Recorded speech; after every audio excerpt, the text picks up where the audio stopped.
Hi guys, welcome to my YouTube channel. I'm so excited for today's video. So if you are on my Instagram, I told you that there was going to be something super cool coming out and I couldn't wait. And today is the first one that's coming out, and I have collaborated with other teachers that I have known or just meeting on Instagram, and they have given their tips and tricks for you as a substitute teacher to do your best in the classroom. I thought this would be a perfect opportunity for you instead of just always listening to me and from just advice from me and hearing it from a teacher who is not just in health and physical education or just from my experience, but hearing it from a teacher and what they expect and how they do their sub notes and stuff like that. So this is my girl Aubrie, who I met on Instagram, and she's awesome. She's a special education teacher. So enjoy this video. Let me know in the comments what you learned, and if you have any questions, let us know, and I'll link her Instagram account down below. Hi, my name is Aubrie, and I'm a preschool special education teacher. So I serve students ages 3 to 5 with special needs. I kind of stumbled upon this job, not accidentally, but intentionally. I was looking for a resource room position, but ended up interviewing for this job and have really liked it. I've been here 3 years so far, and I fell in love with it. Just the little kids are so sweet, and I really feel like I can be really creative at this age and have a lot of fun. So I've really been enjoying that so far.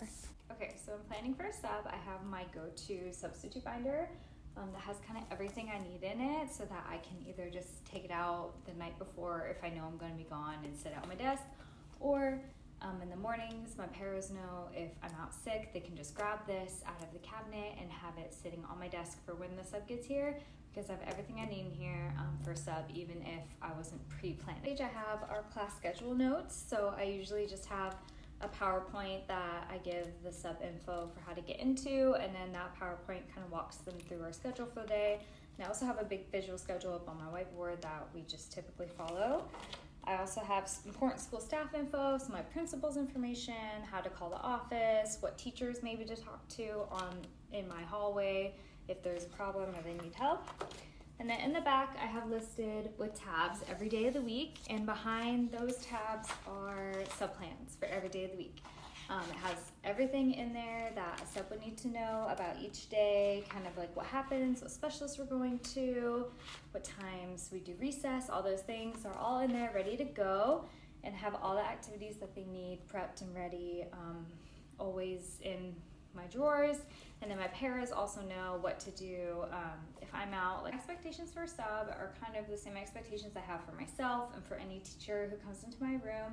So it's that you're respectful to students and to other teachers, especially my paraeducators, because they keep this class running, and if anyone was ever disrespectful to them, I would make sure they didn't come back in my room. Same with my students, like, you treat them with love and respect, and I just expect that they're professional and that they follow what I have to the best of their ability, but I also trust them to use kind of their gut. If something's not going well or flowing at all, they can change it, and I'm totally fine with that.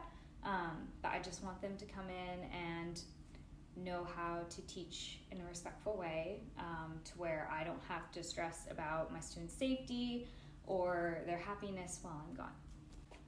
For subs, managing my students effectively, that's why I kind of give them a big rundown of what works and what doesn't work in the binder, but I also try to prep students if I'm not here, or if I know I'm not going to be here, kind of leading up to it. Like, we either have a big reward that we'll get if they were good for the sub, but I also have ongoing positive reward systems in my classroom that the sub can follow while they're here, like class points.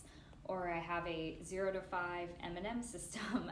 At the end of the day, depending how a student was, they get 0 to 5 M&Ms, and they know how, like, 5 being really good, and if they get less and less, that they weren't that good that day. So that's kind of a big motivator for a lot of kids. I know M&Ms are kind of controversial to use, but honestly, they work really well. And if a student has allergies, I just substitute it with something else that they like maybe a smelly star on their hand instead. So that's fine too. And I know working in special education can be a lot more intimidating, or a lot more big behaviors happen throughout the day.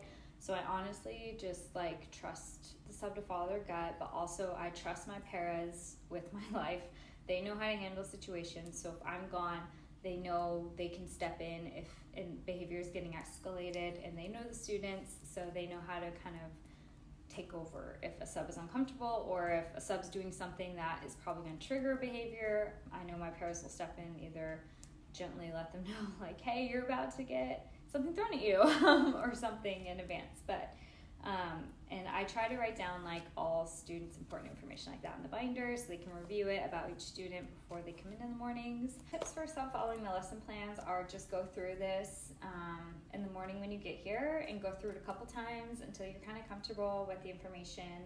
I would take out the day of the week that you're subbing the packet and just set it on the desk, so you don't have to worry about carrying around a big binder all day, and just fold it up, put it in your pocket, the sub plan specifically, or have it somewhere you can grab and refer to at every transition, just so then you don't feel like you have to memorize everything. You have it somewhere accessible, you can reflect on it really quick, or even ask students, because a lot of my students will know what to do, or they know what comes next. So a lot of students would love to just be a teacher helper. So if you want help, or you don't know like how to transition, my students could happily tell you, and they would love it. A substitute or thinking about becoming one, my advice would be just take it one day at a time. You're gonna learn really fast how kind of classrooms work and flow. It's really intimidating at first, I feel like, to kind of step into someone else's room and procedures and kids you don't know, but honestly, just focus on building relationships with kids, even if you're only here for a day. So get to know them, have some fun with them, because that's gonna make a more lasting impact than just strictly following the plan and sounding like a drill sergeant, if that makes sense.